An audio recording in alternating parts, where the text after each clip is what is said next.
Next अपना topic है class 10 Hindi medium RBSC का बेलन। हमने घन घनाभ पढ़ लिया, अब पढ़ेंगे बेलन 16.2। बेलन इस आकार का आपके पास होता है, जैसे आपके पास पानी की बोतल हो गई, बेलन हो गया घर पे जो रोटी बनाते हैं, ये चौक हो गया जो आपके पास चौक होता है, पैन होता है, ठीक है, ये चौक होल्डर हो गया, ये सारे बेलन के आकार के होते हैं। बेलन में क्या होता है, एक वृत्त तो नीचे होता है, एक वृत्त ऊपर होता है, समान आकार का वृत्त होता है। ये बेलन की होती है ऊंचाई, जिसको अपन h से लिखते हैं हमेशा, ठीक है। और ये जो बेलन में आपके पास वृत्त होता है उसकी त्रिज्या होती है, जिसको अपन r से लिखते हैं। अब इसमें पहला आता है वक्रपृष्ठ का क्षेत्रफल, मतलब कि केवल और केवल इस वाले भाग का क्षेत्रफल।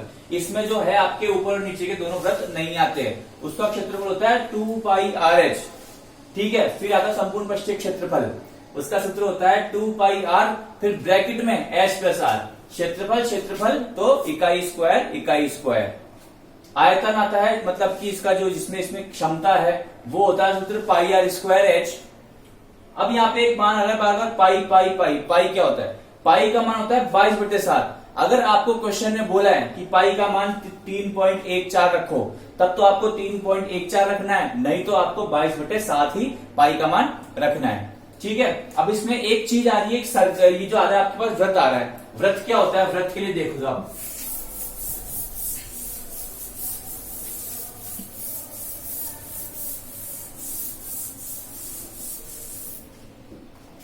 वृत्त की बात करते हैं यहाँ पे, तो ये आपने लिख दिया वृत्त।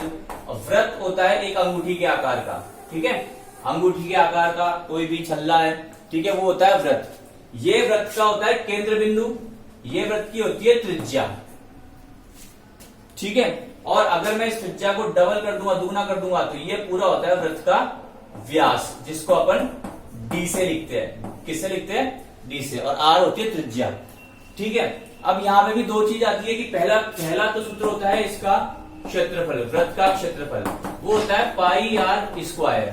और दूसरी होती है वृत्त की परिधि, जिसको अपन परिमाप भी बोलते हैं। आयत हो गया या फिर वर्ग हो गया, त्रिभुज हो गया, उसे परिमाप बोलते हैं। और वृत्त में उसको बोलते हैं परिधि, वो होती है 2πr। पाई का मान वही 22/7 होता है हर बार, ये नहीं कि वृत्त के लिए अलग होगा या फिर बेलन के लिए अलग होगा, दोनों के लिए एक ही मान रहेगा पाई का 22/7। अब जो आपके जो बेलन है उसके कुछ उदाहरण करते हैं। जैसे आपके 16.2 का जो पहला उदाहरण है, उदाहरण नंबर 1 16.2 से बेलन का पहला उदाहरण बोल रहा है कि अगर बेलन के आधार का क्षेत्रफल 154 सेंटीमीटर स्क्वायर है और इसकी ऊंचाई 21 सेंटीमीटर है, तो बेलन का आयतन और वक्रपृष्ठ का क्षेत्रफल ज्ञात कीजिए। क्या बोला है, सबसे पहले तो जो आपको दिया है कि इसकी ऊंचाई दी है, ऊंचाई बेलन की, जिसको अपन s से लिखते हैं, वो दी है 21 सेंटीमीटर, ठीक है।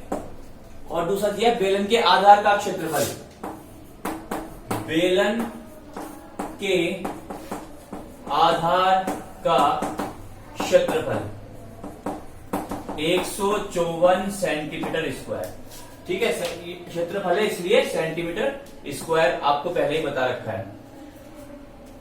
अब बेलन का आधार आप लोगों को बताया था, बेलन के नीचे भी एक वृत्त होता है, ऊपर भी एक वृत्त होता है, यानी कि बेलन का आधार किस आकार में हो गया, वृत्त में हो गया।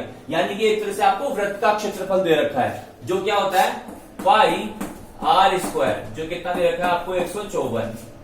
r पाई का मान आपने रखा 22/7, r² बराबर 154, तो r² बराबर 154 गुणा 7 बटे 22 चल जाएगा नीचे।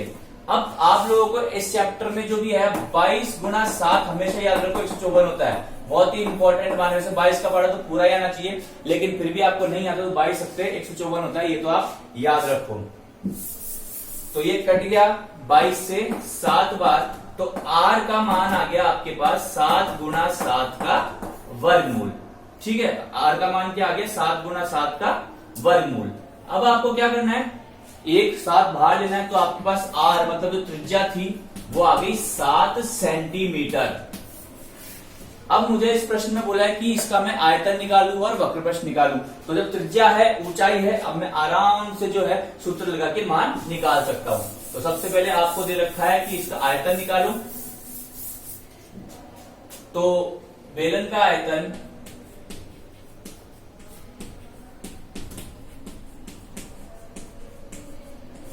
सूत्र होता है पाई आर स्क्वायर एच। पाई का मान 22/7, आर आपको दे रखा है 7, उसका स्क्वायर यानी 2 बार गुणा कर दिया उसको, और गुणा 21, ऊंचाई का मान 21 दे रखा है। 7 से 7 गया 22 सत्ते 154, और 154 को 21 से गुणा किया तो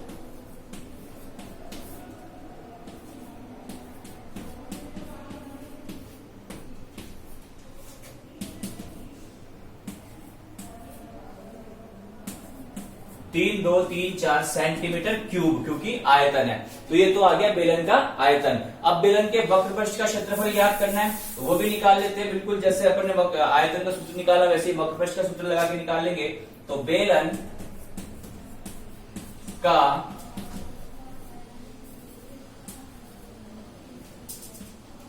वक्र पृष्ठ का क्षेत्रफल, सूत्र होता है, क्या होता है सूत्र, 2 पाई आर एच। 2 का 2, पाई की जगह 22/7, आर की जगह 7 और एच की जगह 21।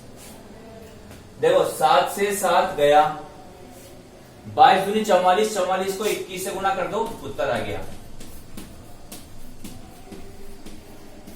तो आपके पास जो बेलन का वक्र पृष्ठ था वो आया 4, 2 और 9, 924 सेंटीमीटर स्क्वायर। तो ये बेलन का वक्र पृष्ठ हो गया, और ये पहले जो निकाला था बेलन का आयतन हो गया। ये आपका उदाहरण नंबर 1 है। ठीक है, अब इसी प्रश्नावली का उदाहरण नंबर 2 पढ़ते हैं। तो सबसे पहले देखो उदाहरण नंबर 2 बोल क्या रहा है कि एक बेलन की जो ऊंचाई है वो है 11 सेंटीमीटर और उसके वक्र पृष्ठ का क्षेत्रफल है 968 सेंटीमीटर स्क्वायर। तो बेलन की त्रिज्या ज्ञात कीजिए। देखो आपको ऊंचाई दे रखी है बेलन की 11 सेंटीमीटर, तो पहले लिख लेते हैं जो दे रखा है मुझे उदाहरण नंबर 2 में।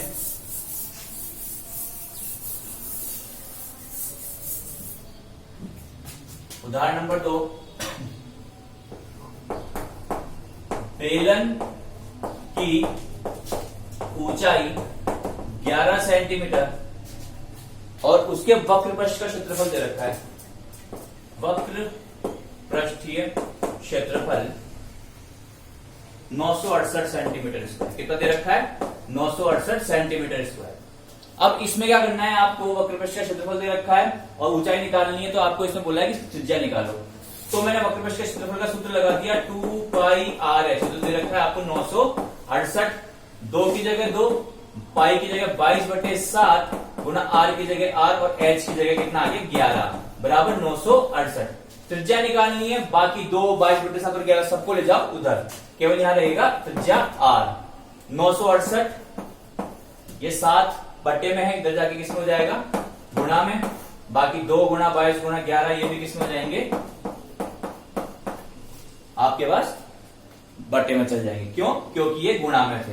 अब ये देखो इससे जा रहा पूरा पूरा, 2 चौक 8 बचा 1, 2 अंठे 16, 2 चौक 8।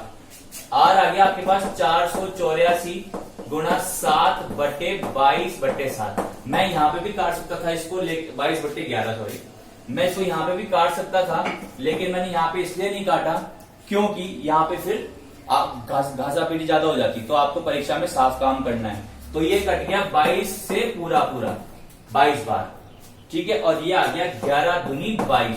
तो आर का मान आ गया आपके पास 2 गुणा 7 यानी आर आ गया आपके पास 14 सेंटीमीटर। अब मुझे चाहे से इसका आयतन बोले चाहे संपूर्ण पृष्ठ क्षेत्रफल बोले, मैं दोनों चीजें निकाल सकता हूं। क्षेत्र आयतन तो बोल नहीं सकता, वक्र पृष्ठ तो बोल नहीं सकता कि वो दे रखा है उसने, ठीक है। तो इस तरह से आपको अपने सिलेंडर के जो बेलन के प्रश्न है वो हल करने हैं। बाकी जो क्लास है अपन नेक्स्ट क्लास में लेंगे।